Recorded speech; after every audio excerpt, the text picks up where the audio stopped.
Hello, wildlings. I'm your Creepsmith, and you found my Fear Forge. Lucky you. Welcome back, wildlings. Tonight's Lachrymose listing is all about people having a very bad day at work. Or, if you prefer, Occupational Hazards. Stuck at Work by the Nocturnal Ne'er-Do-Well. I post at midnight. It's 7:31 p.m. and I am the last person in the office.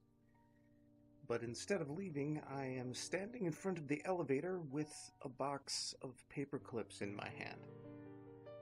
"Ready to go?" asks Ray. He's keeping the elevator door open for me. Behind him are Megan, Carla, and Marcos, all of whom look tired from working so late. The first time this happened, I opened my mouth to say yes and suddenly changed my mind. Then I suddenly changed my answer as I remembered my resolution to lose a few pounds this year. Back then, I said, thanks, but I'll take the stairs. This time, I don't say anything.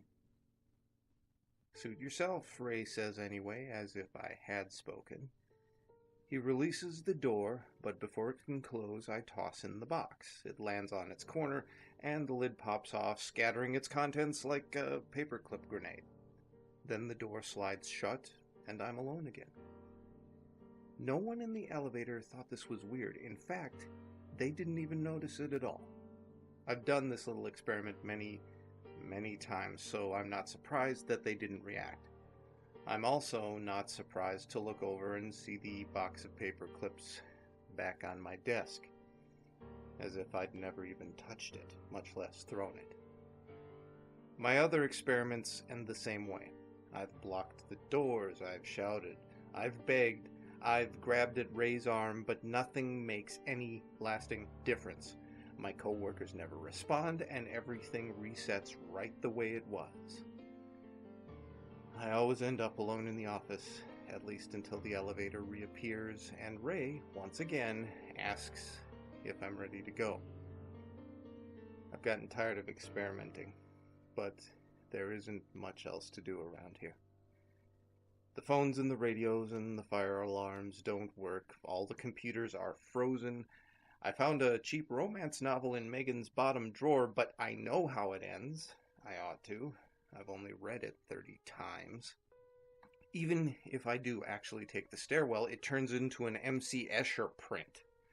However many flights I descend or ascend, every door brings me right back here, to the 40th floor. Of course, I could always join my coworkers in the elevator.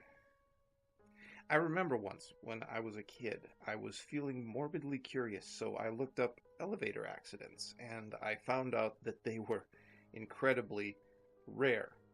Elevators are probably the safest method of transportation in the world, since they basically cannot just go crashing into the ground.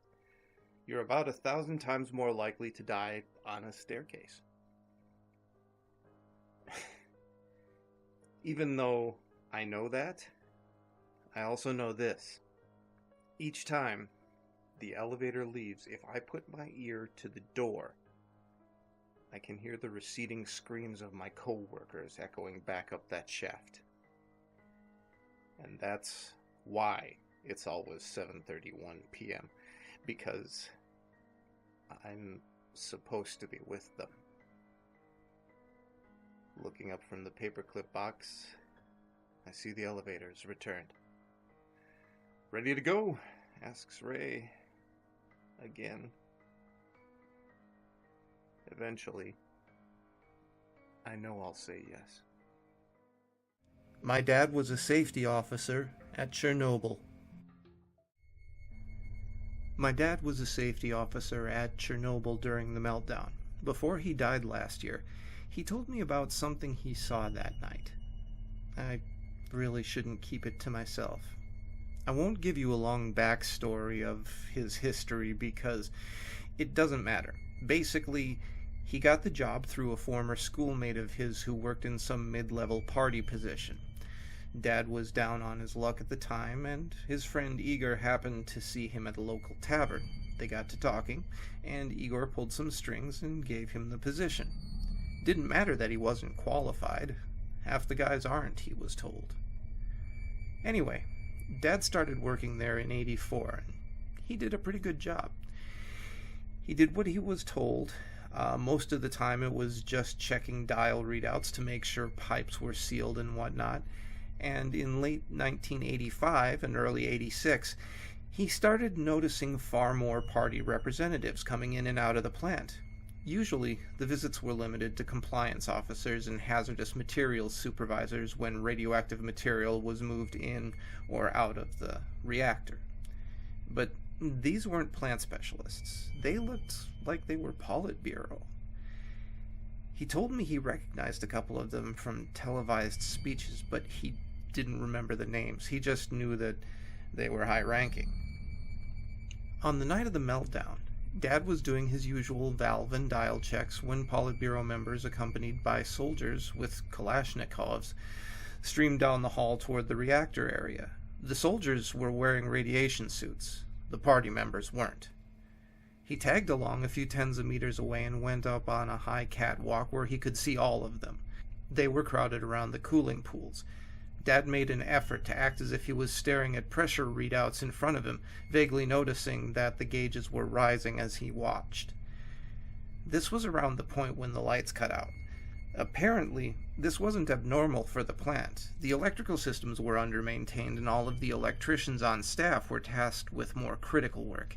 Even with the lights not working, Cherenkov radiation cast its characteristic blue glow over the group and illuminated the politicians and the soldiers. Then the water in the pool started moving. Now, Dad wasn't a nuclear engineer. Still, he knew whatever was happening in the pool was abnormal. He'd been by the area plenty of times, and never once did he notice the water move like it did right then. It sloshed with turbidity and looked like it was coming to a rolling boil. He glanced at the dials in front of him and saw that the temperature and the pressure in the loop system was dramatically higher than it should have been. As he was beginning to sprint across the catwalk toward the nearest alarm station, he saw something that made him stop. What he told me didn't make much sense at first. You have to figure that someone running at a dead sprint to pull an emergency alarm at a nuclear power plant wouldn't stop for anything.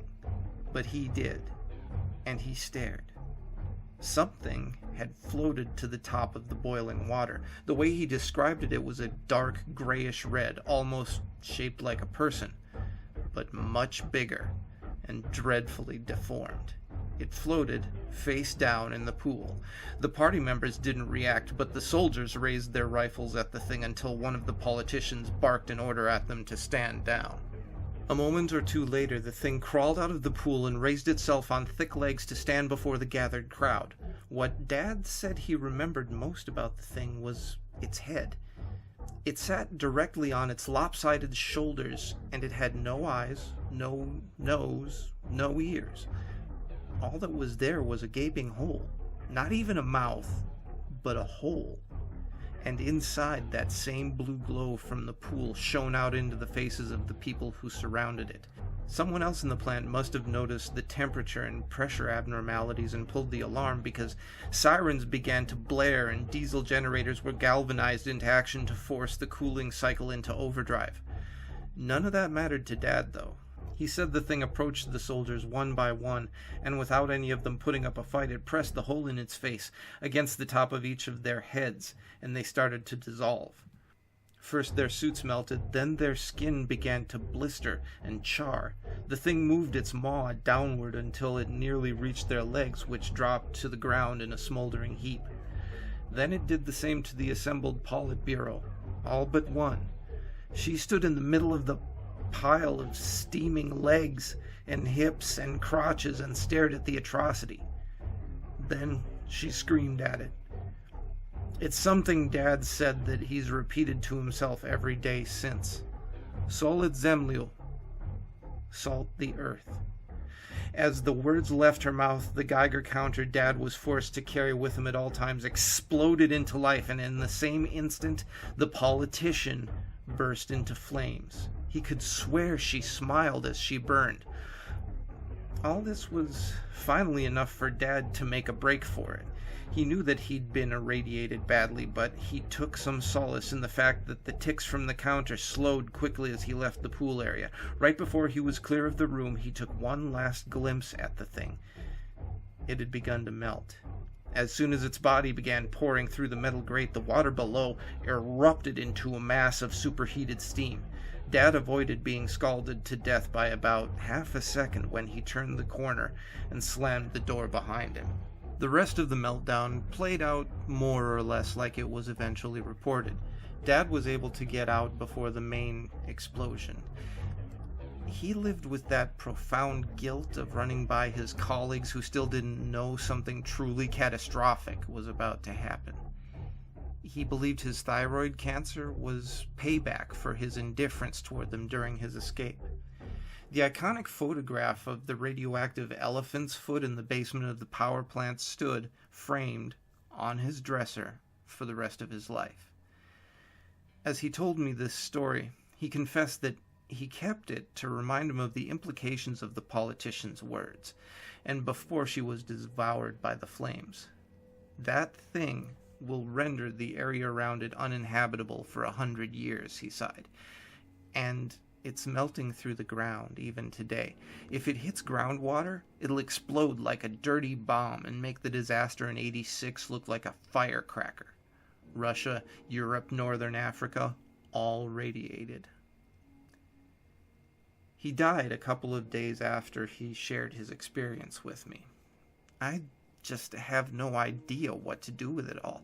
Obviously, he could have made the whole thing up, but I don't know why he would. He doesn't have anything to gain. He's dead now. Maybe some of the survivors or their kids can corroborate parts of what he said. Maybe they can't.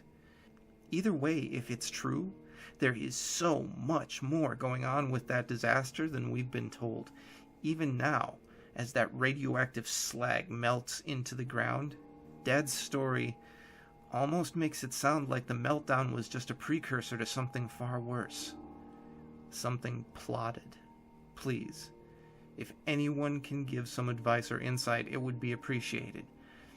I don't want what he told me to be true, but this solid Zemlya terrifies me more than I can bear. Yeah, by now you've probably heard all the easy maxims about messing with the strings that make up the fabric of reality and all that. But if you're gonna do it anyway, just remember, don't call up what you can't put down. Stay scary, my wildlings. Keep the heat under the red line. And make the most of your nights.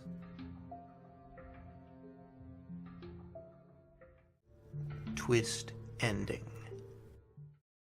There was once a very famous author named David, who had written quite a few best-selling horror novels. All of the literary critics praised his talent for plot twists and surprise endings. He received a large amount of fan mail every day, and some budding authors even sent him manuscripts in the hope that he would help them get their work published. While David took pleasure in responding to letters from his fans, he took even more pleasure in stealing the ideas of amateur writers. If he came across a manuscript with a great idea for a scary story, well, he would use it in one of his own books and deny the author any credit. Then, in order to hide his theft, he pulled some strings with his friends in the publishing industry to make sure that the original author never got anything published in the future. One day, David received a new manuscript in the mail. It was bound in a beautiful hardcover book. He read the first chapter and felt that he knew how the story would end. As he continued reading, he became more and more certain that he could guess the twist ending. It was growing late, but he wanted to finish reading the manuscript to see whether or not he was right. When David came to the final chapter, he realized that the last few pages of the book were stuck together. Anxious to read further, he pulled the pages apart. He felt increasingly tired, but still, he kept reading. Finally, he came to the end of the book. It was exactly the twist ending that he had anticipated.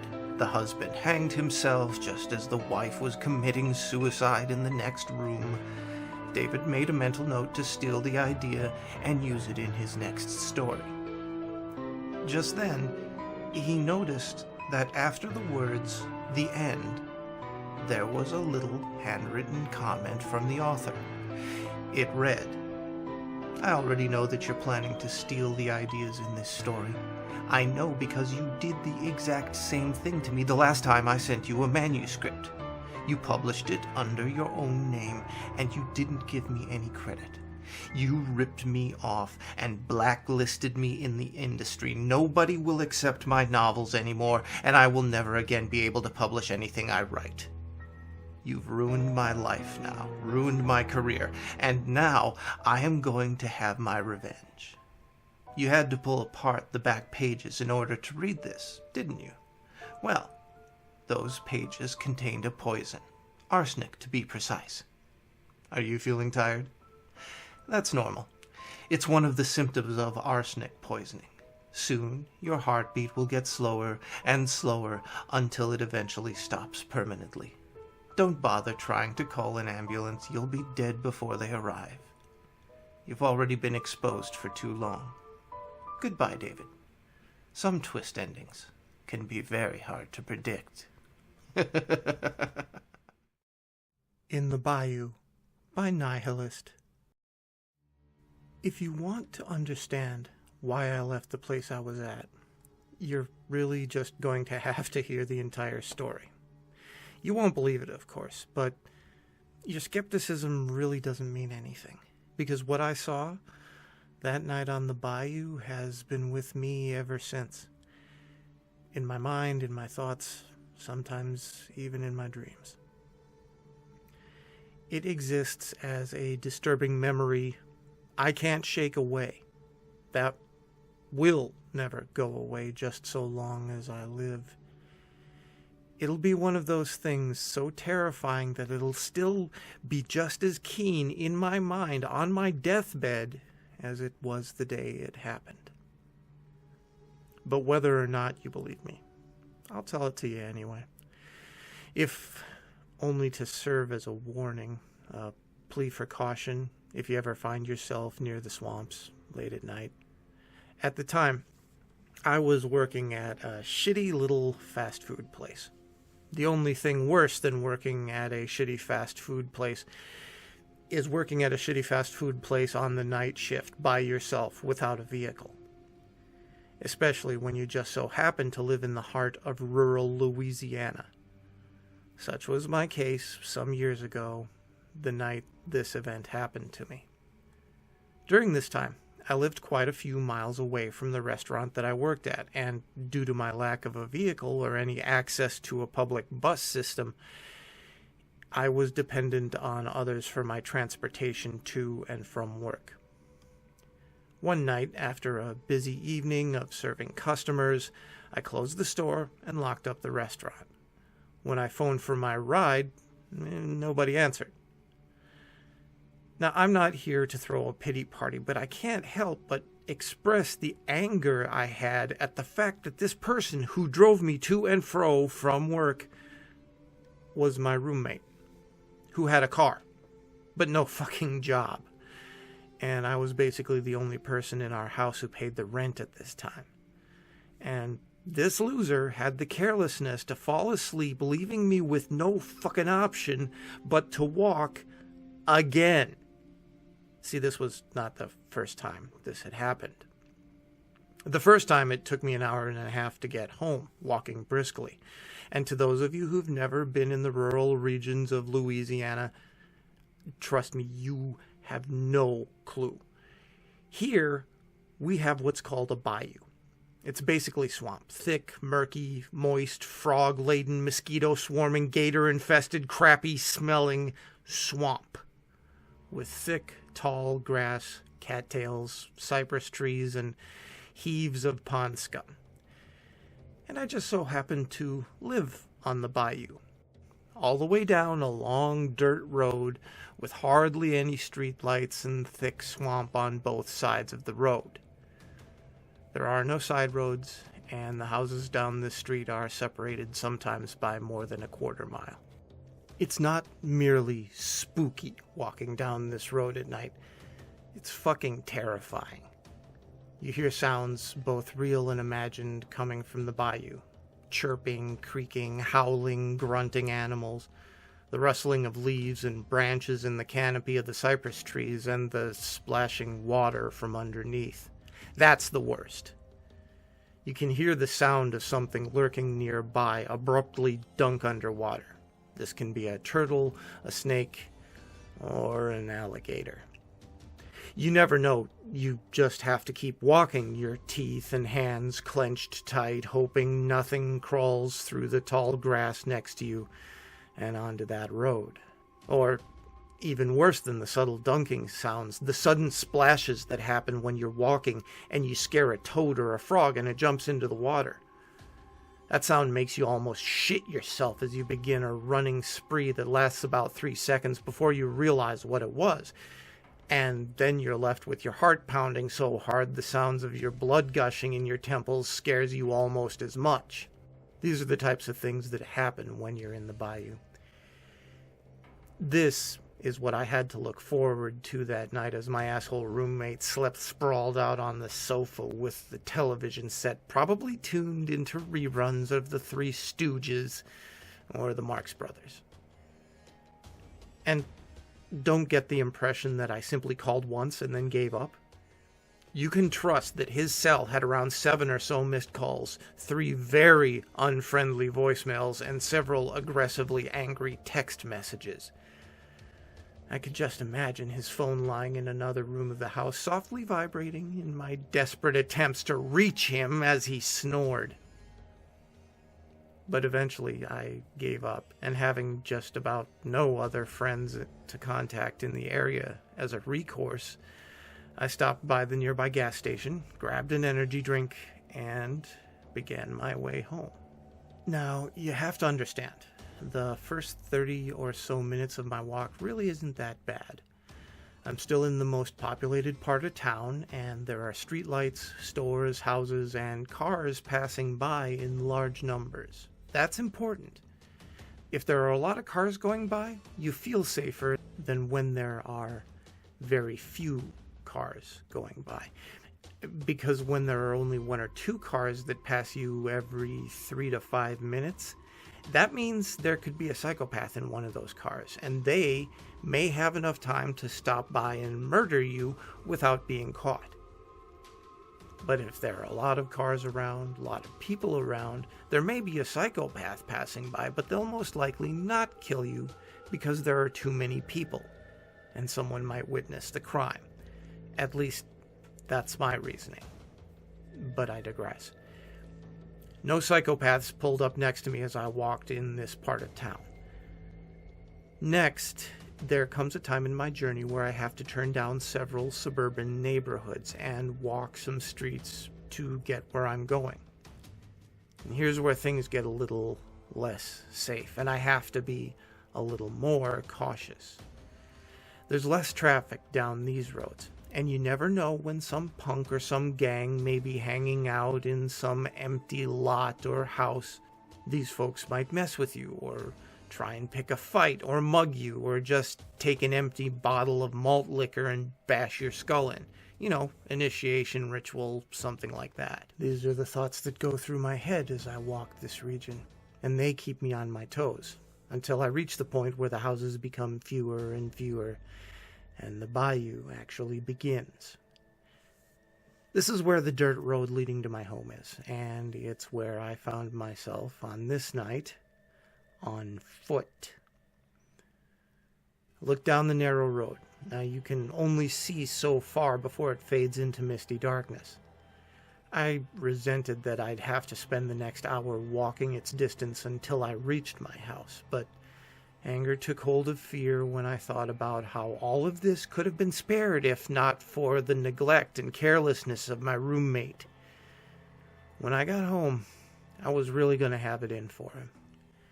I truly considered at that time the possibility of physically smacking his damned face. And with this thought firmly entrenched in my mind, I launched defiantly down the road, and the further I walked, the darker it became, until no light shined but the stars and a sliver of moon above me, and very soon the sound of any vehicle was completely non-existent. There was just me, the road, and the bayou, and whatever creatures dwelt there. I heard the crickets chirp, and the frogs croak, and the occasional bird coo. To avoid getting scared, I focused on their chorus, and I let the sounds preoccupy my mind. I walked, watching my shoes press into the sandy dirt as I placed one foot in front of the other. I'd count my steps until I reached 100, and then I'd begin again. And I tried to lose myself in the repetition. My shoes became damper and damper, and I felt the soles of my feet become moist. I stopped counting to ponder whether I should smack my roommate with a wet sock, but my thought was interrupted when I glanced up for a moment and saw that I was not alone on this road. A sharp panic started to seize my heart, and I became very, very nervous. A long distance up ahead of me, I could discern the soft silhouette of what I thought was a human figure. It was so far away that I couldn't tell whether it was moving ahead or back in my direction.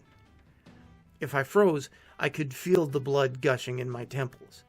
What were the chances of there being some malicious punk wandering this street at night looking to rob me or pick a fight? Well, that was the most reassuring thought I had as I tried to convince myself that I was still safe.